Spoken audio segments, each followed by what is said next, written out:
Conocí en teoría los grandiosos principios conquistados por nuestros antepasados, así como los derechos que nos aseguraron, legándonos en la Constitución del 57 las más preciadas garantías para poder trabajar unidos por el progreso y el engrandecimiento de nuestra patria. Sin embargo, esos derechos son tan abstractos, hablan tan poco a los sentidos, que aunque veía claramente que bajo el gobierno que conozco desde que tengo uso de razón eran violados, no me percibía de la falta que me hacían, puesto que podía aturdirme dedicándome febrilmente a los negocios y a la satisfacción de todos los goces que nos proporciona nuestra refinada civilización. Además, eran tan raras y tan débiles las voces de los escritores independientes que llegaban a mí, que no lograron hacer vibrar ninguna fibra sensible. Permanecía en la impasibilidad en que aún permanecen casi todos los mexicanos. Por otro lado, consciente de mi insignificancia política y social, comprendía que no sería yo el que podría iniciar un movimiento salvador y esperaba tranquilamente el desenvolvimiento natural de los acontecimientos, confiando en lo que todos afirmaban, que al desaparecer de la escena política el señor general Porfirio Díaz, vendría una reacción a favor de los principios democráticos, también que alguno de nuestros prohombres iniciara alguna campaña democrática para afiliarme a sus banderas. La primera esperanza la perdí cuando se instituyó la vicepresidencia en la República, pues comprendí que aún desapareciendo el general Díaz, no se verificaría ningún cambio, pues su sucesor sería nombrado por él mismo, indudablemente entre sus mejores amigos, que tendrán que ser los que más simpaticen con su régimen de gobierno. En cuanto al prohombre que iniciara algún movimiento regenerador, no ha aparecido y hay que perder las esperanzas de que aparezca, pues en más de 30 años de régimen absoluto no se han podido dar a conocer más prohombres que los que rodean al general Díaz, y esos no pueden ser grandes políticos, ni mucho menos políticos independientes. Estas son algunas de las consideraciones que de manera preliminar don Francisco I. Madero, con las que don Francisco I. Madero presenta su texto que a la postre ha sido canónico dentro del maderismo. El otro texto canónico es el Plan de San Luis. Me estoy refiriendo a la sucesión presidencial en 1910. Sabemos todos que Madero fue una de las variables fundamentales, no la única, pero sí una de las variables fundamentales que activa el proceso de la Revolución Mexicana, y que en su primera fase, y aquí sí hay que decirlo, Madero sí fue en la primera fase de la Revolución el vector fundamental. Él fue presidente de la República, pero que después quedó desbordado por el propio proceso que él activa, y también pues literalmente desdibujado, porque él es asesinado en el fragor de la Revolución. En todo caso, esto es de lo que vamos a hablar el día de hoy: Madero, maderismo y la Revolución Mexicana. Quédese con nosotros, esto es Plaza de Armas.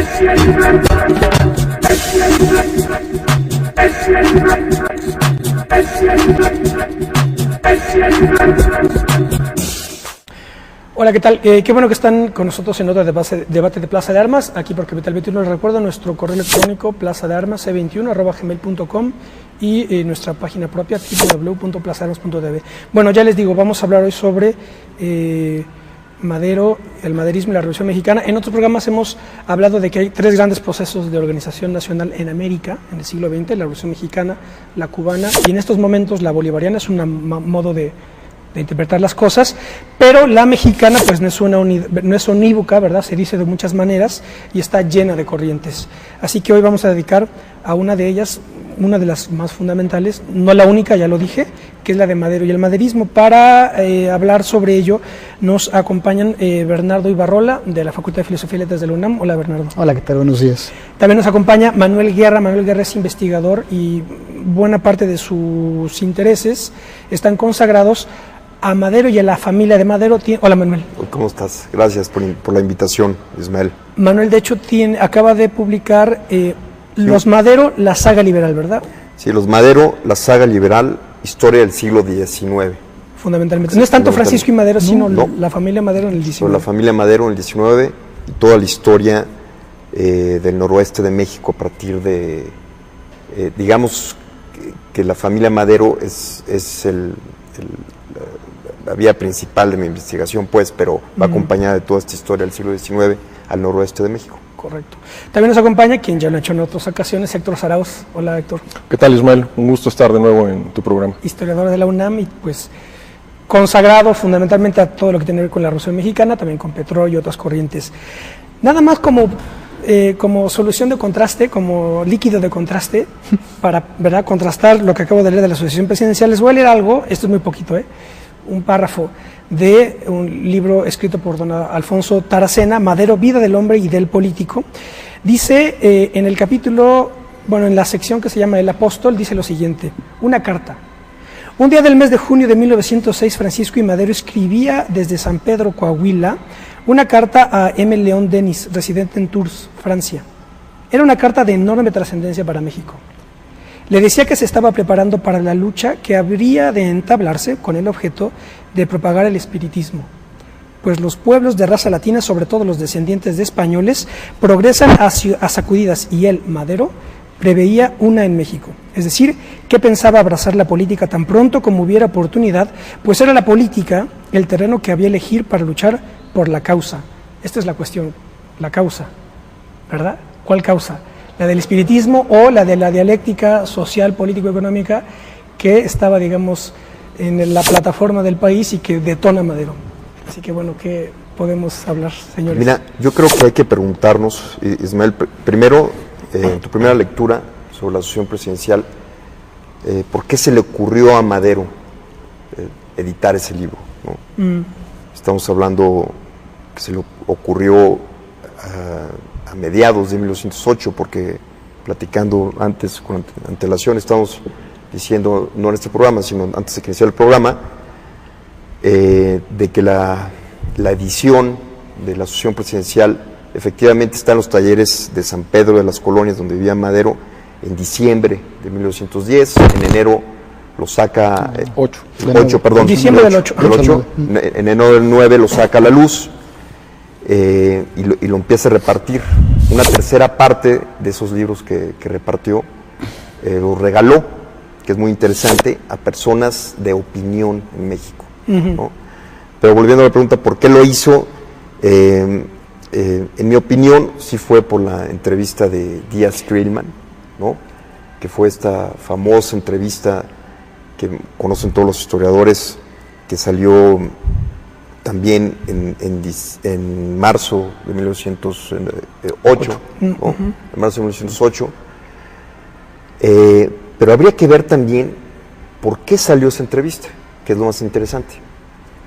¿Cuál es tu hipótesis? Bueno, mi hipótesis es más bien, no se levantó un día Porfirio Díaz y dijo, oye, pues me ha estado molestando mucho un tal periodista de Nueva York y quiero darle esta entrevista y pues ya es hora de dársela, ¿no? Ni tampoco Creelman dijo, oye, pues ahora le toca a don Porfirio y voy a ir a México. El que sí se levantó un día, 3 meses antes de que saliera esta entrevista, un día en la mañana, fue el secretario de Hacienda, Limantur. Te estoy hablando en octubre de 1907. Digo 3 meses antes porque la entrevista se le hizo en febrero a Díaz, se le hizo Creelman. Pero el Limantur se levantó un día, vio los periódicos y se sorprendió y dijo, una crisis bancaria en Nueva York. Dijo, ¿qué es esto de una crisis bancaria en Nueva York? Bueno, era una crisis efectivamente, no financiera, sino bancaria, habría que decirlo, pero una crisis que iba a repercutir directamente en la banca en México. Y primero repercutir en la banca en México, esta crisis se inició por la desconfianza de mucha gente de Nueva York, específicamente de Nueva York, que estaba al día en la bolsa neoyorquina y dijo, oye, había un tal fondo de cobre y ese que era el más importante en ese momento, que estaban las metalúrgicas en boga, y se vino abajo, ¿no? Entonces se armó un escándalo, la gente trató de sacar su dinero y al tratar de sacar su dinero pues no había con qué pagarles y se pasó la voz a todos Estados Unidos, la crisis bancaria se desató. ¿Y qué hace México al respecto? Bueno, pues tenemos a este Limantur que dice, hay que decirles y mandarles el mensaje a Nueva York que en México estamos muy bien y que no nos ha pegado la crisis. Esa es la razón principal. Te digo, en los archivos de Condumex, donde está el archivo de Limantur, ahí está como Limantur le paga, no he visto que le pague sus honorarios, pero sí le pagan todo su hospedaje. A Krillman. A Krillman, claro, ¿me entiendes? Entonces, la forma de reaccionar, ahorita los dejo hablar también. La forma de reaccionar del gobierno mexicano es como si saliera ahorita y dijeran, oye, pues estamos en crisis, ¿y qué haces? Pues sale el Banco de México, ¿no? Obviamente, en este momento Castro saldría y diría, todo bien, todo en orden. Todos estamos bien, estamos en orden, tranquilos, no pasó nada. Claro, un poco ese fue el propósito, el sentido de ese entrevista. No, ese fue el sentido. Claro. Sí, se ha hablado muchísimo al respecto, es uno de los temas como de la historia menuda que siempre se busca acercarse a ellos para intentar colegir explicaciones más complejas. Hace 2 años, Javier García Diego, al ingresar a la Academia Mexicana de la Historia, hizo su discurso sobre la entrevista a Díaz Krillman. Y ahí pues dejó muy claro que era una operación de Estado. Es decir, Krillman es por supuesto invitado, bien tratado, no les queda claro si pagado o no, pero no le hacía falta. Era un hombre famoso, conocido, muy apreciado en el mundo editorial estadounidense. Y por supuesto, es un asunto que piensa el gobierno mexicano, y García Diego opina, su hipótesis es que el viejo Díaz se equivocó, midió malas cosas. Además de dar una señal de normalidad, de estabilidad, movió cosas sobre las que no tenía ya el control. Es decir, García Diego concluye, y al concluir él está de alguna manera resumiendo una gran cantidad de trabajos al respecto, que en realidad esto, que es uno de los detonantes, digamos, que se aportan de manera clásica para hablar de la Revolución Mexicana, tiene que ver, sí, con un error de cálculo de un muy hábil político mexicano, de Porfirio Díaz. Ahora te voy a decir, yo no estuve en el discurso de García Diego, y jamás he escuchado su versión, y coincido con él totalmente, pero todavía me voy más allá. Fíjate que yo lo veo más bien, totalmente, esto es una entrevista arreglada del secretario de Hacienda, y te digo, esa causa de esta crisis, y tan es así que en marzo, cuando sale en la revista Pearson's Magazine, también ese mismo mes de marzo hace varias enmiendas al secretario de Hacienda a la ley bancaria en México. Entonces, ¿para qué? Para que no se venga la crisis hacia acá. Ahora, ¿qué decía la entrevista de Díaz Krillman? En general, México está bien, ya no va a estar gobernado por militares, están gobernados por ciudadanos, y yo lo veo, me atrevería a decir todavía más allá, que Limantur le pone como un buscapiés a Díaz y le dice, oye, tú vas a tener que decir que aquí se va a venir la democracia, porque si no se viene la democracia, tú ya vas a cumplir 80 años, te faltan 2 años para cumplir 80 años. O sea, era un riesgo el trance país, ese trance del que tanto habla Madero, de la vicepresidencia y de la presidencia, de que quién iba a quedar ahí, que el propio Limantur, yo lo veo como convenciendo a don Porfirio, diciéndole, oye, pues vas a tener que renunciar tarde o temprano. Y de hecho, eso es lo que dice en la entrevista.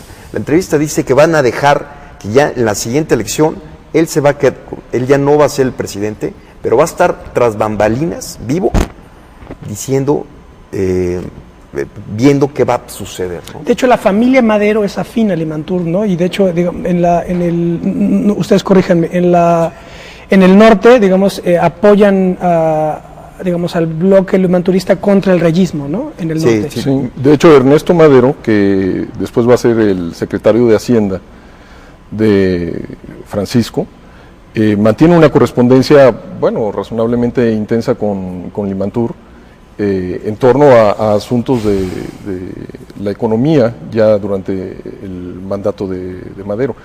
Y el abuelo y el padre de Madero mantenían correspondencia con Limantur. Muchos miembros de la familia Madero mantenían correspondencia con Limantur. Limantur conoce a la familia Madero en 1881. Era un joven abogado que estaba en un buffet de Manuel Romero Rubio. La coyuntura es muy importante porque lo que sucede en ese momento es cuando el ferrocarril llega a Coahuila en este caso, ¿no? Que es el ferrocarril internacional, y hay pasa por Sabinas, y ahora conocemos, pues, ves lo que está sucediendo ahorita en Sabinas, es una gran zona carbonífera. Claro. Entonces, Evaristo Madero, que es el patriarca de la familia Madero, tiene varios litigios muy fuertes de carbón y contrata a Limantur. Y él nunca se imaginó, tanto ni uno ni el otro, que Evaristo Madero iba a ser un hombre muy rico, que se hizo muy rico en la última década del porfiriato, consolidó su dinero en la última década del porfiriato, y Evaristo Madero nunca se imaginó que este joven pues iba a terminar siendo secretario de Hacienda. No nada más eso, sino los últimos 5 años el hombre fuerte, uno de los hombres fuertes. Porque él sustituye a Matías Romero, creo que en el 83, si no me equivoco. 92. Hasta 92. Sí, 1892. Y ahí la tesis de Luis Cabrera es que cuando sustituye a Matías Romero, que Limantur entra a Hacienda, es cuando el porfiriismo, el porfiriato, empieza, digamos, a debilitarse, y la figura de Limantur y los científicos cobra fuerza. Comienza a cobrar fuerza, ¿sí? Sí. Pero volviendo a la entrevista, yo no estoy tan seguro de que Limantur le haya dictado a Porfirio Díaz qué decir en la entrevista. En lo que sí estaría de acuerdo, a juzgar por las repercusiones de la entrevista, es de que hay un error o hay un cálculo que le falla a Porfirio Díaz al declarar casi de manera textual que el país está listo para una transición en el gobierno. Y que él no se va a postular. Y que él no se va a postular. Es esa, que él no se va a postular. Que él no se va a postular. Pero tanto, sobre todo, fundamentalmente por su edad, ¿no? Ese era un gran factor, la edad, porque era previsible en ese contexto, en esa época, que una persona de esa edad no va a ser estabilidad política. No iba a vivir más. Y de hecho, ese es muy buen comentario, porque entonces, digamos, muchas de las interpretaciones sabidas por todos y por quienes nos ven, es Madero apóstol y héroe de la democracia. Y entonces, fue apóstol y héroe, pero de otras cosas. Sí, de otras cosas. De otros intereses y de un orden que era necesario tener. Yo no estoy en contra de eso. A mí me hubiera gustado, podríamos decirlo así, ¿no? Claro, comenzar, pero es que yo no sabía cuál era la estructura de la Plaza de Armas, pero ya que tenías o que usas líquidos de contraste, me hubiera encantado que hubieras comenzado con los únicos 2 párrafos que le dedica Adolfo Gili a Madero en La Revolución Interrumpida. Ajá. Creo que ese era el líquido de contraste, en el cual Gili dice, pues en 2 párrafos, él no habla sobre maderismo en su texto, que es un texto clásico, uno de los textos, digamos, centrales que han normado o que han dado líneas para la interpretación de la Revolución Mexicana. Y Gili lo que dice ahí sobre maderismo lo despacha rapidísimo, dice, bueno, es la continuación del porfirismo. Sí. Y yo creo que eso hubiera sido perfectamente válido para contrastar con el texto de la educación presidencial, porque es una interpretación, pues, de Gili, por supuesto, desde un pensamiento revolucionario de izquierda de la segunda mitad del siglo XX, que deja ver de manera muy interesante cómo se miraba a Madero en los años 60 y puede darnos pie para mirar ahora cómo consideramos a Madero en el siglo XXI, independientemente de este asunto de la conmemoración o la celebración. Sí, claro, es otro asunto, sino Madero, ¿es revolucionario o no es revolucionario? Yo le dice que no solamente que no es revolucionario, dice que es un porfirista y que lo que está haciendo es un truco para que el porfirismo continúe. Yo no lo creo. Córdoba, por ejemplo, dice que es un reformista, pero que no es un revolucionario. Yo tampoco lo creo. Aquí el punto, o lo que me gustaría preguntar, sería, ¿qué elementos le pedimos a un revolucionario para ser considerado tal? No sé. Una teoría revolucionaria, diría Lenin, no hay revolución sin teoría revolucionaria. Por ejemplo. Sí, claro que sería una forma de resolverlo, ¿no? Claro. Sí, pero haz de cuenta, yo en mi adolescencia sí leí el texto de Gili. Ajá. Y ahora que lo veo, la verdad es que se me hace bastante mediocre, se me hace un texto muy malo, te lo digo sinceramente. Sí creo que Madero, su gran error, simplemente acabó transformando esa dictadura a un partido de Estado, que es lo que vemos. Y creo que no se debió haber levantado en armas. Eso ¿Por qué? Porque no era el momento para levantarse en armas. O sea, la razón es muy sencilla. Una, porque creo que al final de cuentas la revolución a largo plazo fue un fracaso, porque tenemos ahora 50 millones de pobres de mexicanos, 18 en la pobreza extrema, y creo que los grandes paradigmas de la historia se resuelven en el presente y no en el pasado. Es decir, ¿por qué Madero no se debe haber levantado en armas, precisamente por eso, porque es un fracaso lo que estamos pasando en este momento, ¿no? Ahora, como te digo, creo que esa idea de Madero, lo que sucedió, pues sí fue digamos, algo que se experimentó, y era una revolución también que venía del norte, es decir, teníamos esta gente del norte con ideas muy diferentes, progresistas, a las ideas centralistas y del altiplano, en este caso de los científicos y de don Porfirio. Estábamos hablando, perdón que volvamos otra vez a lo mismo, ¿no? Hablábamos de los científicos, cómo se iniciaron los científicos. Bueno, pues los científicos se iniciaron a través de lo que ellos llamaban la Unión Liberal en 1892. Manuel, vamos a dejarlo ahí, con Claro. los científicos, vamos a hacer un corte y estamos de vuelta con ustedes en un minuto.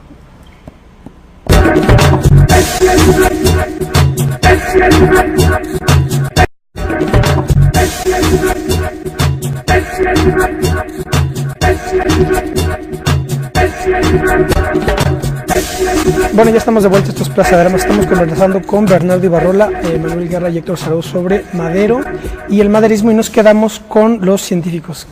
Manuel, Sí, adelante. te estaba diciendo que la idea de su tercera reelección de don Porfirio era precisamente, pues iba a tener problemas, pues se trataba de la tercera reelección, y dijeron, bueno, pues vamos a hacer este gran partido que le llamaban entonces, que era la Unión Liberal, este manifiesto redactado por Justo Sierra, y el propio Limantur invita, en este caso, a Evaristo Madero, que estaba en el norte, y invita a muchos más, y dicen sí, y van todos y se congregan, y una de lo que le proponen al presidente es precisamente la vicepresidencia, ¿no? Y dejar también que el Congreso ponga esta vez enorme la parte de algunos de los ministros de justicia, por ejemplo. Y don Porfirio les dijo, pues serán muy liberales, pero no es para tanto, ¿no? Olvídense de la vicepresidencia. Total que fue un fiasco la Unión Liberal, y los únicos que sí se quedaron, al final de cuentas, fueron todos estos jóvenes, unos como Limantur, otros como Rosendo Pineda, y todos ellos empezaron precisamente, pero en el caso de los Madero no, en el caso de los Madero pintó su raya Evaristo Madero y dijo, yo ya no quiero saber nada de eso, y vamos a dedicarnos a otra cosa, ¿no? De hecho, él era un personaje de mucho poder político en el norte, en Coahuila. Tenía bastante independencia con respecto a Porfirio Díaz. Fue gobernador en un par de ocasiones en Coahuila. Y es un típico caso de estos norteños, hacendados, ricos, poderosos, que mantienen cierta independencia con Porfirio Díaz, y que esto provocará después algunas fricciones con Díaz más adelante. Yo quisiera utilizar el comentario de Manuel sobre la vicepresidencia para avanzar un poco después de la entrevista de Krillman. La entrevista con Krillman, que además estaba pensada para publicarse solamente en el Pearson Magazine, se publica en El Imparcial, que era el periódico oficioso de la época, sin medir las repercusiones que podía tener en la sociedad mexicana. Esa es una interpretación que le falló. Y otra que era para ver quién se movía, don Porfirio, como astuto político que era, pudo haber pretendido dar a conocer estas declaraciones para ver quién se mueve de la foto, ¿no? Y mantener el control. Porque aunque ya tenía una edad que podía hacer pensar a cualquiera en el retiro, él va a continuar pensando que probablemente es eterno, como lo probará su postulación a una nueva reelección por 6 años, ni más ni menos, ¿no? La disputa política que se empieza a dar en esos años no era nueva, ya era claro que por su edad don Porfirio estaba listo para un relevo, y había dos grupos fundamentales que empiezan a mover las aguas de la política nacional, que son los científicos, a quienes ya se ha referido Manuel, y los seguidores de Bernardo Reyes, el poderoso gobernador de Nuevo León y secretario de guerra, ¿no? Ya había varias disquisiciones, varios libros de opinión en ese momento en torno al relevo de Porfirio Díaz. Básicamente se consideraba la idea de que había que pensar en que el vicepresidente, por eso se crea también la figura de la vicepresidencia, Como eslabón de continuidad, digamos. Como un eslabón de continuidad. Entonces, la pugna que se empieza a dar entre estos dos grupos no es tanto por la presidencia de la República, sino la vicepresidencia, ¿no? Porque todo el mundo considera que Porfirio Díaz es un factor de estabilidad y que debe de permanecer en el poder. Fuera de estos dos cauces porfiristas oficiales, surge Madero y su libro, La sucesión presidencial, que es con lo que... Con los Flores Magón... Claro. Había tenido contacto con los hermanos Flores Magón, pero sí hay una divergencia ideológica con relación a ellos, ¿no? Madero, que había vivido en Estados Unidos y Francia, tenía como referentes las democracias formales, europeas, de lo que hoy podemos llamar como el primer mundo, y ese era seguramente su modelo a seguir. Mientras que los Flores Magón ya para esta época ya habían derivado en posiciones más radicales, ¿no? Del liberalismo ya habían derivado hacia el anarquismo, ¿no? De manera que sí hay algún contacto, incluso me parece que hay algún financiamiento de parte de Madero sobre regeneración, sí, claro, Magón, claro. Pero después ideológicamente se separa, se distingue de ellos, ¿no? Madero lee la entrevista y se anima. Él ya tenía inquietudes políticas, no es la primera manifestación política, ¿no? Locales y luego estatales. Y estatales. Decir, Madero fue de abajo para arriba. Comenzó con un proceso electoral municipal, fracasa. Buscó la gobernatura de Coahuila. No directamente él, pero participa directamente en un proceso, digamos, más o menos oposicionista. Eso de la oposición durante el porfiriato era una cosa muy rara, porque no quedaba claro en dónde quedaba la oposición. Sí, curiosamente apoya a un candidato de Ramón Corral. Corralista, digamos. Corralista. Entonces, pero bueno, no está jugando en contra un poco, también fracasa, y es ahí cuando llega a la conclusión de escribir un libro que es La sucesión presidencial, que es un análisis histórico, comparativo de nuestro país, de la evolución histórica de México, establece relaciones con otros países, la evolución en otros países, manifiesta su admiración, por ejemplo, por Francia, por el Japón, ¿no? Por la industriosidad de los japoneses.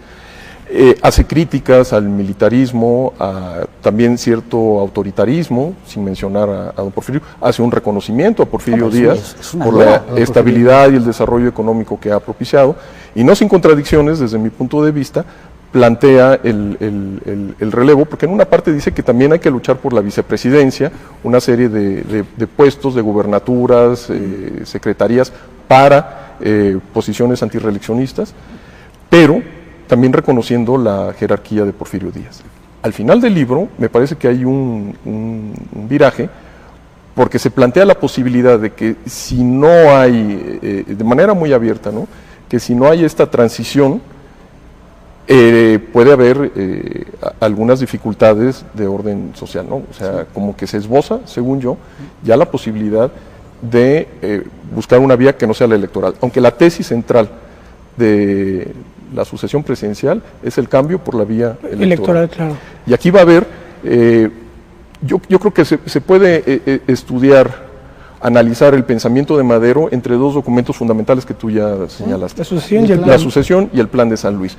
Como un personaje convencido del poder de los votos va a hacer el llamado, la transición a las balas, ¿no? ¿Cuánto tiempo media entre uno y otro? Bueno, el libro lo escribe en la segunda mitad de 1908 y el plan de San Luis es en octubre de 1910. Son 2 años, pero son 2 años muy activos. Y de lo que se trata, además de entender esta transición en la ideología o en el pensamiento de Madero, es de leer los documentos para entender qué hace y por qué hace lo que hace. Madero es un político muy hábil y eso se puede ver ahí en los textos. Es decir, más allá de esta imagen fácil de un Madero ingenuo, lunático, raro, es un tipo muy hábil. Va hilvanando. Es decir, está entendiendo muy bien lo que está ocurriendo y está moviendo con mucha habilidad. Estas cosas que tal vez sean incongruencias de la sucesión presidencial, pues son líneas de acción política que va trazando. Yo creo, pero habría que seguirlo trabajando mucho, que Madero no esté pensando en un cambio de estructuras sociales profundas. Pero yo no sé si está pensando o en qué revolución o en qué cambio político profundo. Es decir, él está entendiendo que están ocurriendo cosas y que tiene que haber cambios. y está buscando las formas de llevar a cabo los cambios. Y entonces, si no es por una vía, es por la otra. El Plan de San Luis es un documento que creo que se ha leído mal, aunque se haya leído últimamente muchas veces y se hayan hecho muchas cosas al respecto. En general se ha leído mal. Es un documento que creo que se ha utilizado básicamente por una escuela historiográfica sobre la Revolución Mexicana que se dedica a denostar a Madero y a denostarlo para luego exaltar al carrancismo. Es decir, el carrancismo es un poco el contraste de todo lo que no hizo Madero, pero en el Plan de San Luis Potosí lo que también se puede ver, claro, si se quiere ver a un ingenuo que sea tan tonto para decir día y hora de levantamiento, se puede ver a un estupendo, inteligentísimo político que lo que está planteando es un llamado a una manifestación multitudinaria para una hora a un día. Tan así fue que Madero sería un gran mercadólogo. Sí. Te voy a explicar también por qué. Su texto de la Asociación Presidencial está redactado en primera persona. Si tú lo lees, es un levantamiento de él hacia Porfirio Díaz. Y se pasó Madero toda una noche firmando todos y cada uno de los 5,000 planes. Así es. ¿Me entiendes? ¿Para qué? Para darle credibilidad, ¿no? ¿Te refieres al Plan de San Luis? Al Plan de San Luis Potosí, efectivamente. Regresando un poco a la Asociación Presidencial, que es un poco el ejemplo, la Asociación Presidencial es una propuesta de un partido nacional. Son 3 ediciones, la primera lo dice muy claramente, ¿no? Él propone que se haga un partido nacional democrático, en donde tenga sus clubs, diferentes clubs en todas las principales plazas de la República, pero a cambio, si lo hacemos como referente o si lo ves, si lo contrastamos con lo del plan de los Flores Magón, ya lo de los Flores Magón era más decimonónico en el sentido que somos un partido liberal, venimos de un partido liberal, se inició desde 1901, el partido de Madero iba más tras el elemento intelectual, así le llama él, el elemento intelectual, y que era ese elemento que iba a poder leer su libro y que iba a poder, al final de cuentas, decirles por dónde nos vamos a ir, ¿no? Sí, definitivamente va dirigido a estos elementos. Imaginemos, México, 1908, 85-90% de analfabetismo. Entonces, evidentemente no apostaba Madero al impacto de su libro. Y tal vez por eso también Porfirio Díaz consideró que al principio era inofensivo, que era otro incidente más de la política local, pero que sus posibilidades de impactar en la sociedad mexicana eran mínimos. Por eso obsequia el libro a Porfirio Díaz, a Limantur, a varios de los personajes del sistema y opositores al sistema, pero que tuvieran voz y voto en la política nacional de entonces. Es un procedimiento muy interesante, muy complicado, y a mí me intriga muchísimo. ¿Qué tiene en la cabeza Madero? ¿Cuáles son sus objetivos? Por supuesto, cambiar la estructura política. Eso lo tiene clarísimo. ¿Eso es revolucionario o no es revolucionario? Es lo que creo que valdría la pena que nos preguntáramos de manera directa. Es decir, ¿qué tan revolucionario es lo que está planteando? Y conforme van ocurriendo las cosas, ¿qué va ocurriendo? Lo que decía Manuel es interesantísimo. Madero como un mercadólogo o bien como un político moderno. Esto es, que entiende mecanismos, relaciones, asuntos que don Porfirio ya no entendía. Tan es así, Bernardo, que tú, por ejemplo, en el archivo que se encuentra en la Secretaría de Hacienda, por ahí hay una solicitud de Madero, o más bien le proponen a Madero que le pueden hacer un jingle. Sí, bonito. ¿Sí? ¿Y sabes qué? Los chocolates Larín. ¿Un jingle maderista? Está buenísimo. Un jingle maderista. Entonces, y él dice que sí, la respuesta de Madero sí, vamos a hacerlo. Los chocolates Larín eran los que habían sacado las caritas para el centenario. No recuerdo bien cuáles eran. Bueno, y dice que sí, no solamente al jingle, lo cual yo no sabía, sino a las filmaciones cinematográficas, que ya estaban muy en boga y eran muy populares. Entonces, Madero se deja y propicia que lo filmen. En este mismo archivo que menciona Manuel, hay toda una correspondencia riquísima del manejo de prensa que hace Madero en los años opositores. Así es. La idea de formar clubes políticos es otra idea innovadora, que no existía, vamos, sí existían clubes políticos pro-porfiristas, pero no desde la oposición. La idea de hacer giras políticas, que me parece que es una etapa de aleccionamiento para Madero, es donde, en mi opinión, se empieza a dar una transformación en explorar distintos caminos para llegar a este cambio democrático que mencionas, es durante las giras políticas. Entonces todo esto nos habla de un Madero que, imbuido por la modernidad política de Europa, de Estados Unidos, empieza a aplicarlo en México, y desde luego que trastoca todo un sistema anquilosado, pues, por más de 30 años de gobierno, en el cual se determinaba por decreto la presidencia. Aquí, volviendo a lo que comentaba Bernardo, de que el carácter, digamos, del movimiento de Madero, digamos, desde el materialismo histórico, ¿verdad?, leninista, es fácil identificarlo. Es considera una revolución democrático-burguesa, formalista, ¿verdad?, que pide una formalidad de libertades políticas, pero que no resuelve el asunto de base. Desde el punto de vista, ¿no? Por ejemplo, revueltas en democracia México, una democracia bárbara, que ahí retoma la idea de John Kenneth Turner de México bárbaro. Entonces, revueltas escribe, dice México, democracia bárbara. Entonces tiene que bueno, todo su análisis es, a mi juicio, implacable, pero dice lo siguiente: la ideología del movimiento revolucionario de 1910, ojo, estamos hablando en esta perspectiva formalismo político y dialéctica histórica económica. La ideología del movimiento revolucionario de 1910, como ya se ha visto, nace de una necesidad racional dada, la de oponer a la supresión del sufragio y a la continua reelección del porfirismo una simple alternativa política, la del sufragio efectivo y la no reelección. Pero la irracionalidad de la dictadura porfiriana no se reducía únicamente al área de los procedimientos políticos y los recursos despóticos de la dominación. Invadía el cuerpo entero de la sociedad mexicana en el orden económico y en el de las relaciones sociales, como una aplastante maquinaria que amenazaba con ahogar a todo el país.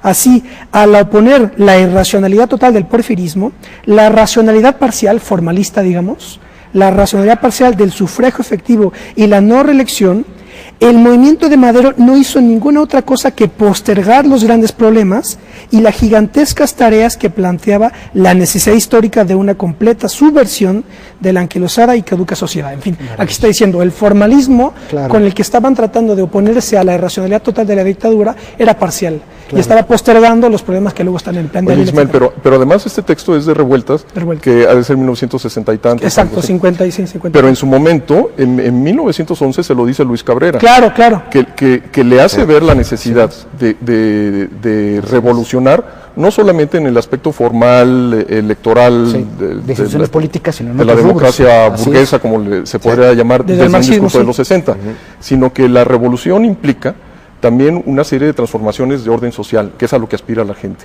Y Madero también lo tuvo claro en algún momento, y me parece que ese es uno de sus fallos. ¿Perdón? Madero, Madero. Cuando lanza el Plan de San Luis, en su artículo 3, todo el Plan de San Luis está diseñado para deponer a la dictadura y establecer la forma en que se va a organizar el nuevo gobierno, a qué autoridades se van a respetar, cuáles se van a deponer, vamos, hasta del uniforme que van a utilizarse.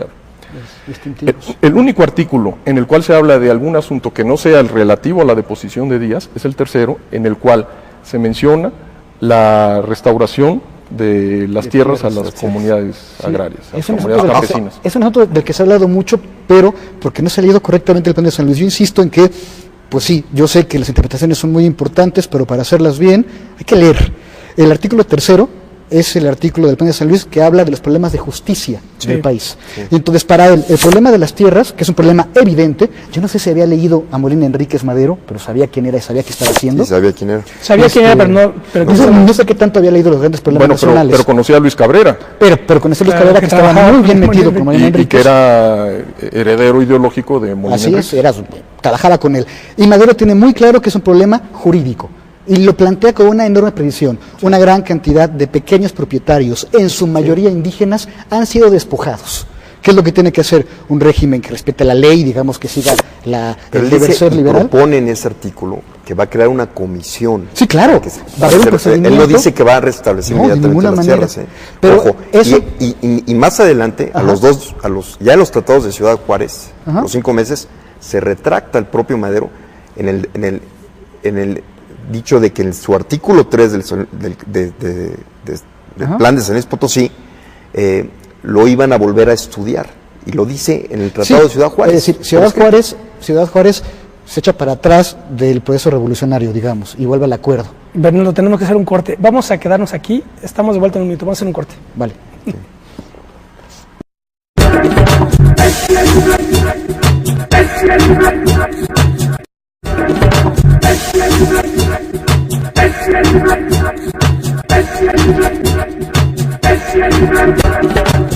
Bueno, ya estamos de vuelta, esto es Plaza de Armas, estamos conversando sobre Madero, maderismo y la Revolución Mexicana, nos quedamos con Bernardo. Sí, el punto tal vez clave de la Revolución Maderista, que es de el Plan de San Luis a el Acuerdo de Ciudad Juárez. El Plan de San Luis, octubre de 10, el Acuerdo de Ciudad Juárez, mayo de 1911. Aquí el asunto ya cambió radicalmente. Hubo una revolución, no podemos contarla aquí, pero la revolución tuvo éxito, fue una revolución exitosa.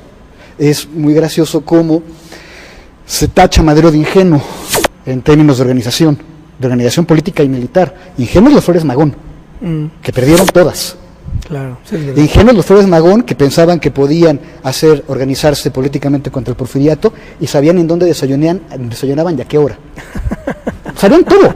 El aparato político del porfiriato los controlaba en territorio nacional y en Estados Unidos. Y Madero, en mayo, toma una frontera y de la forma que se quiera pone al régimen de rodillas. Y es a partir de este punto donde empiezan las discusiones. No creo que podamos meternos en ellas, pero el hecho, como decía Manuel hace un momentito, es cierto. El presidente provisional del Plan de San Luis acepta negociar. Va a dar lugar a la primera decisión, la decisión que va a tener lugar entre los maderistas, que luego va a estar claramente representada por Cabrera, la carta abierta diciendo, señor, comenzó la revolución, termínela. Pero a mí lo que me interesaría señalar, a ver qué opinan ustedes, es que, y ya un poco lo decía Héctor, durante el tiempo de la campaña, antes de la revolución, que es un tiempo largo, complejo, son 2 campañas, es una cantidad increíble de viajes, y luego el tiempo revolucionario, que es muy complicado, Madero aprende muchas cosas y ve muchas cosas. Y hay toda una serie de principios, asuntos, temas que tienen una agenda que va a conformar su gobierno. Primero los años de León de la Barra, que son los meses de León de la Barra, que son una catástrofe, pero luego el gobierno maderista, y que es un gobierno revolucionario, con una agenda revolucionaria, que entiende que están los problemas y que los quiere enfrentar. Cada vez que nos acercamos y escarbamos un poquito en el gobierno de Madero, no en este martirologio de la caída de Madero, sí, claro, sino en el gobierno de Madero, vemos proyectos completos de una enorme complejidad. Alguien, no me acuerdo quién, hace poco me estaba contando de los proyectos de Hacienda, por ejemplo, que eran unos proyectos bien complejos. La posibilidad de comenzar a cobrar un impuesto sobre bienes raíces. ¿Quién estaba en Hacienda con Madero en su gobierno? Ernesto el hermano. Madero. ¿no? Rafael Hernández y Ernesto Madero. Rafael Hernández y Ernesto. Pero estamos hablando de eso. Que eran sus parientes. Sí, pero de Uno cambiar la su tío y el estructura otro primo fiscal hermano. del Estado mexicano. En el caso militar, es lo que yo estoy trabajando ahora, el único proyecto de servicio militar en serio en este país lo hizo Madero. Incluso, para apuntalar lo que dices, en eso estaríamos de acuerdo, las primeras reformas a la legislación petrolera para cobrar impuestos los hace Madero, y en eso hay que reconocerle que es un fundador, ¿no?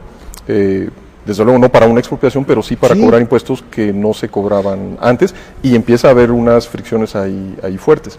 Sin embargo, me parece que el problema fundamental, o el más importante, no el único al que se enfrentaba el gobierno que asumiera el poder, no solo el de Madero, sino los subsecuentes o los anteriores, era el problema agrario. ¿Sí? Como bien se lo reclama en esta carta y en otros documentos, la revolución es la revolución de Luis Cabrera, ¿no? O sea, me parece que sí hay dentro del maderismo también algunas voces lúcidas que le llaman a que se enfoque en ello. Las campañas largas políticas, que son 2 en efecto, una a favor del antirreeleccionismo y otra su campaña presidencial, le permiten viajar, y eso es muy interesante, por todo el país y enfrentarse a realidades distintas a las que no había estado sujeto o de las que no estaba enterado, empapado Madero.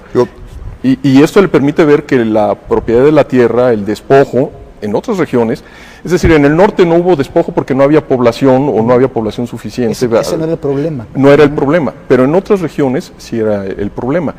Cabrera le dice, la revolución tiene que incidir no solamente en lo que formalmente dice que va a cambiar, no solamente en los postulados por los que va a pelear, sino en aquellos que están en una especie de subconsciente, pero que también son una aspiración de la gente.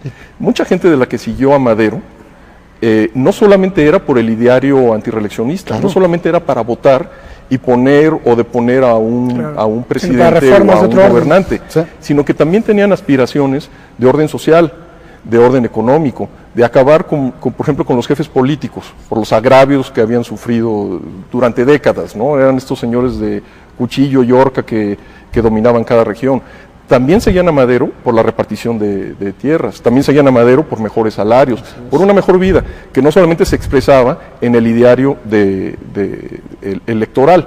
Me parece que ahí Madero, como te digo una cosa, te digo la otra, me parece que hay un cálculo erróneo de hacia dónde debe de ir el país en su breve gobierno. Es que el asunto, Marx en el 18 Brumario es implacable, dice, la burguesía liberal pedía a gritos el sufragio universal y lo que obtuvo es la lucha de clases.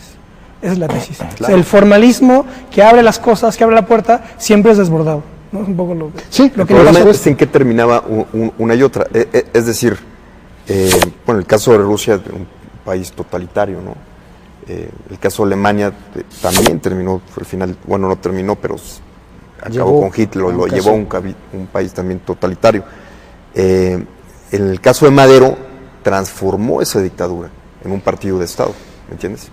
¿En un partido de Estado te refieres? Al PRI, después, o al PNR. ¿Tú crees? Es que bueno, es una nos quedan como 4 minutos, pero es que yo quería preguntar eso. Es que ¿cuál es digamos, la herencia de Madero dónde queda? Yo no creo. Yo no sé si en el partido, en el PRI. Yo no creo. Yo rápidamente, y con esto acabaría y les dejaría la voz a mis compañeros, yo no lo creo en lo más mínimo. Yo no creo que la revolución maderista haya llevado al régimen de partido prácticamente único que fue el PRI. Fue Cárdenas. Yo creo que, bueno, pudo haber sido Cárdenas, pudo haber sido la gente de Agua Prieta, que funda el Estado en 29 de manera distinta, y creo, para ir aún más lejos, que en realidad lo que tenemos, volviendo al líquido de contraste, es una revolución interrumpida con una agenda maderista que no hemos querido ver y que está allí. Tal vez estemos de acuerdo o no, es muy probable que el orden de los factores haya alterado mucho el producto y él haya pensado que era posible hacerlo todo desde el gobierno de manera ordenada. ¿Cuántas leyes de reforma agraria tiene la 23 legislatura? Están ocupándose del problema todo el tiempo, pero creen que lo pueden hacer de una manera y no de otra. Pero entonces creo que la herencia es una herencia interrumpida de una agenda... Que está en varios lados, digamos. Que está en muchas partes. Hoy, por ejemplo. Y que está en muchas partes. Es decir, una agenda completa de transformación, díganle reformista o revolucionaria, de la estructura social, política y económica. Porque yo la herencia de Madero la veo más en un Cloutier anti-PRI, por ejemplo. Pero ¿no? a lo que yo me refiero, de hecho o sea, se viene una revolución. Y después de una revolución, creo que estamos de acuerdo, se viene una guerra civil. Sí. ¿No? Sí. Pero, ¿y después de esa guerra civil qué viene? Sí, pero la guerra civil la gana el menos. plan de Agua Prieta. Lo que viene es el plan de Agua Prieta. Es la conformación de un Estado que, en este caso, era un partido de Estado. Por eso digo,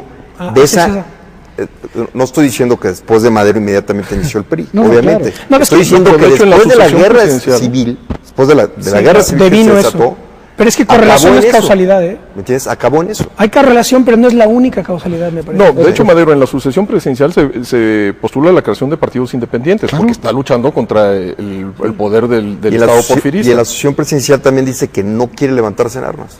¿Y qué lo transforma? Pues fue esta gira proselitista que estamos hablando. Pero yo creo que si el PRI se le tiene que... el partido único se le tiene que atribuir a alguien, tendrá que ser a los sonorenses, a Calles, que pues es el... Sí, yo creo que va más pero que venían de una guerra civil. Venían de una guerra civil y entienden que tienen que hacer un pacto... Un mecanismo para dejar de matarse. Eso es Agua Prieta y Cárdenas, creo que parece, ¿no? Ese partido de Estado. Y pensaríamos que entonces Madero y luego su corolario, de alguna manera, Carranza, están en otra parte, quedan en otro lado. Y que en todo caso Carranza tiene tiempo, tiene oportunidad, porque es su generación la que hace la Constitución, que ya luego no modifican los de Agua Prieta, pero Madero no tiene tiempo. Claro. No tiene tiempo para hacer prácticamente nada. Esa es una pregunta, ¿no tiene tiempo o no tiene voluntad de hacer las transformaciones? ¿No? Creo que la voluntad la tiene. Es lo mismo que Lenin, ¿eh? Lenin no lo sé, o sea, no conocemos todavía la ley agraria que hubiera emitido Madero, porque se borda sobre algo que no conocemos. No, es que quería hacer el reporte agrario. Bueno, no conocemos ni un párrafo al respecto. Es que quería ya pactar con Madero y por eso envía a Felipe Ángeles. ¿Con Madero? Con Zapata, perdón. Por las rebeliones campesinas que se dan en el centro del país.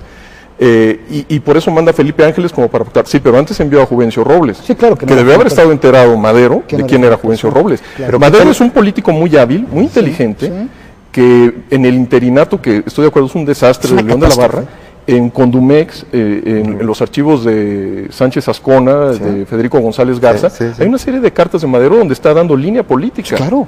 O sea, conocía. No, un tonto no era. Un tonto no era, No, un iluso tampoco. Tampoco. Entonces, ¿qué fue? No hubo tiempo o no hubo voluntad por hacer. En el momento en que, como dice Manuel, se retracta de ese artículo 3º, quiere decir que está imperando la mentalidad, Se es retracta- lógico, del terrateniente, el poseedor de tierras que está pensando en la realidad norteña de la pequeña propiedad y no en la realidad del centro y del sur del Se país. Bueno, tenemos que irnos, señores. Les agradezco Estamos muchísimo, muy interesante el programa. Ya. Gracias a Héctor, gracias a Manuel, gracias a Bernardo. Gracias, Manuel. Y que dejemos la pregunta, ¿dónde está hoy la herencia de Madero? ¿En el PRI, en el PAN, en el PRD? ¿Dónde está?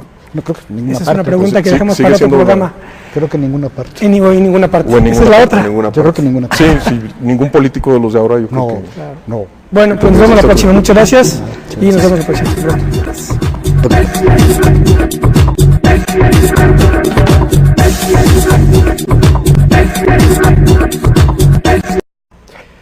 Conocí en teoría los grandiosos principios conquistados por nuestros antepasados, así como los derechos que nos aseguraron, legándonos en la Constitución del 57 las más preciadas garantías para poder trabajar unidos por el progreso y el engrandecimiento de nuestra patria.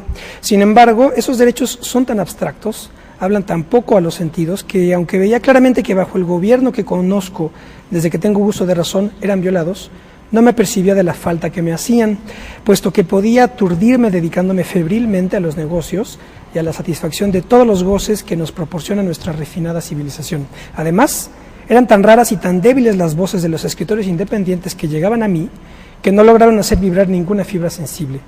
Permanecía en la impasibilidad en que aún permanecen casi todos los mexicanos. Por otro lado, consciente de mi insignificancia política y social, comprendía que no sería yo el que podría iniciar un movimiento salvador y esperaba tranquilamente el desenvolvimiento natural de los acontecimientos, confiando en lo que todos afirmaban, que al desaparecer de la escena política el señor general Porfirio Díaz, vendría una reacción a favor de los principios democráticos, también que alguno de nuestros prohombres iniciara alguna campaña democrática para afiliarme a sus banderas. La primera esperanza la perdí cuando se instituyó la vicepresidencia en la República, pues comprendí que aún desapareciendo el general Díaz, no se verificaría ningún cambio, pues su sucesor sería nombrado por él mismo, indudablemente entre sus mejores amigos, que tendrán que ser los que más simpaticen con su régimen de gobierno. En cuanto al prohombre que iniciara algún movimiento regenerador, no ha aparecido y hay que perder las esperanzas de que aparezca, pues en más de 30 años de régimen absoluto no se han podido dar a conocer más prohombres que los que rodean al general Díaz, y esos no pueden ser grandes políticos, ni mucho menos políticos independientes. Estas son algunas de las consideraciones que de manera preliminar don Francisco Cosas, pero la mexicana pues no es unívoca, ¿verdad? Se dice de muchas maneras y está llena de corrientes. Así que hoy vamos a dedicar a una de ellas, una de las más fundamentales, no la única, ya lo dije, que es la de Madero y el maderismo. Para hablar sobre ello nos acompañan Bernardo Ibarrola, de la Facultad de Filosofía y Letras de la UNAM. Hola, Bernardo. Hola, ¿qué tal? Buenos días. También nos acompaña Manuel Guerra. Manuel Guerra es investigador y buena parte de sus intereses están consagrados a Madero y a la familia de Madero. Hola, Manuel. ¿Cómo estás? Gracias por la invitación, Ismael. Manuel, de hecho, acaba de publicar Los Madero, la saga liberal, ¿verdad? Sí, Los Madero, la saga liberal, historia del siglo XIX. Fundamentalmente. No es tanto Francisco y Madero, sino no. la familia Madero en el XIX. Sobre la familia Madero en el XIX y toda la historia del noroeste de México a partir de, digamos, que la familia Madero es la vía principal de mi investigación, pues, pero va acompañada de toda esta historia del siglo XIX al noroeste de México. Correcto. También nos acompaña, quien ya lo ha hecho en otras ocasiones, Héctor Zarauz. Hola, Héctor. ¿Qué tal, Ismael? Un gusto estar de nuevo en tu programa. Historiador de la UNAM y pues consagrado fundamentalmente a todo lo que tiene que ver con la Revolución Mexicana, también con petróleo y otras corrientes. Nada más como solución de contraste, como líquido de contraste, para, ¿verdad?, contrastar lo que acabo de leer de la Asociación Presidencial, les voy a leer algo, esto es muy poquito, un párrafo de un libro escrito por don Alfonso Taracena, Madero, Vida del Hombre y del Político. Dice en el capítulo bueno, en la sección que se llama El Apóstol, dice lo siguiente: una carta. Un día del mes de junio de 1906, Francisco I. Madero escribía desde San Pedro, Coahuila, una carta a M. León Denis, residente en Tours, Francia. Era una carta de enorme trascendencia para México. Le decía que se estaba preparando Francisco I. Madero, pues con las que don Francisco Madero presenta su texto que a la postre ha sido canónico dentro del maderismo. El otro texto canónico es el Plan de San Luis. Me estoy refiriendo a la sucesión presidencial en 1910.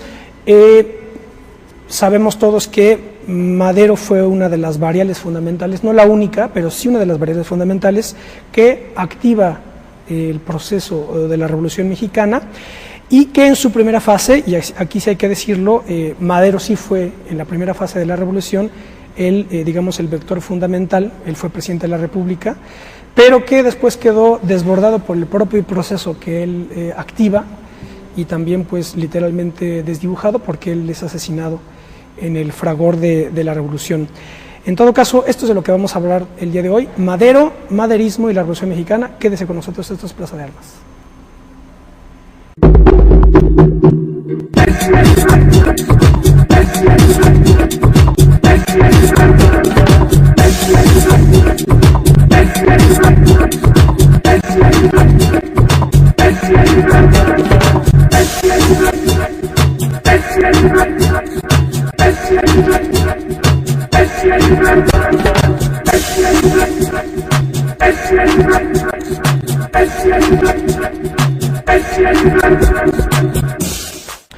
Hola, ¿qué tal? Qué bueno que están con nosotros en otro debate de Plaza de Armas, aquí por Capital 21. Les recuerdo nuestro correo electrónico plazadearmas c21@gmail.com y nuestra página propia www.plazadearmas.tv. Bueno, ya les digo, vamos a hablar hoy sobre Madero, el maderismo y la Revolución Mexicana. En otros programas hemos hablado de que hay tres grandes procesos de organización nacional en América en el siglo XX: la Revolución Mexicana, la cubana y en estos momentos la bolivariana. Es un modo de interpretarla para la lucha que habría de entablarse con el objeto de propagar el espiritismo, pues los pueblos de raza latina, sobre todo los descendientes de españoles, progresan a sacudidas, y él, Madero, preveía una en México. Es decir, que pensaba abrazar la política tan pronto como hubiera oportunidad, pues era la política el terreno que había elegir para luchar por la causa. Esta es la cuestión, la causa, ¿verdad? ¿Cuál causa? La del espiritismo o la de la dialéctica social, político-económica que estaba, digamos, en la plataforma del país y que detona Madero. Así que bueno, ¿qué podemos hablar, señores? Mira, yo creo que hay que preguntarnos, Ismael, primero, en tu primera lectura sobre la asociación presidencial, ¿por qué se le ocurrió a Madero editar ese libro, ¿no? Estamos hablando que se le ocurrió a mediados de 1908, porque platicando antes con antelación estamos diciendo, no en este programa, sino antes de que iniciara el programa, de que la edición de la asociación presidencial efectivamente está en los talleres de San Pedro de las Colonias, donde vivía Madero, en diciembre de 1910. En enero lo saca... 8, perdón. Diciembre del 8. En enero del 9 lo saca a la luz.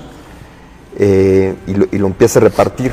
Una tercera parte de esos libros que repartió los regaló, que es muy interesante, a personas de opinión en México, ¿no? Pero volviendo a la pregunta, ¿por qué lo hizo? En mi opinión, sí fue por la entrevista de Díaz-Streelman, ¿no? Que fue esta famosa entrevista que conocen todos los historiadores, que salió también en marzo de 1908, ¿no? En marzo de 1908. Pero habría que ver también por qué salió esa entrevista, que es lo más interesante. ¿Cuál es tu hipótesis? Bueno, mi hipótesis es más bien, no se levantó un día Porfirio Díaz y dijo, oye, pues me ha estado molestando mucho un tal periodista de Nueva York y quiero darle esta entrevista y pues ya es hora de dársela, ¿no? Ni tampoco Krillman dijo, oye, pues ahora le toca a don Porfirio y voy a ir a México. El que sí se levantó un día, 3 meses antes de que saliera esta entrevista, un día en la mañana, fue el secretario de Hacienda, Limantur. Te estoy hablando en octubre de 1907, Digo 3 meses antes porque la entrevista se le hizo en febrero a Díaz, se le hizo Krillman, pero Limantur se levantó un día, vio los periódicos y se sorprendió y dijo, una crisis bancaria en Nueva York. Dijo, ¿qué es esto de una crisis bancaria en Nueva York? Bueno, era una crisis efectivamente, no financiera, sino bancaria, habría que decirlo, pero una crisis que iba a repercutir directamente en la banca en México. Y primero repercutir en la banca en México, esta crisis se inició por la desconfianza de mucha gente de Nueva York, específicamente de Nueva York, que estaba al día en la bolsa neoyorquina y dijo, oye, había un tal fondo de cobre y ese que era el más importante en ese momento, que estaban las metalúrgicas en boga, y se vino abajo, ¿no? Entonces se armó un escándalo, la gente trató de sacar su dinero y al tratar de sacar su dinero pues no había con qué pagarles y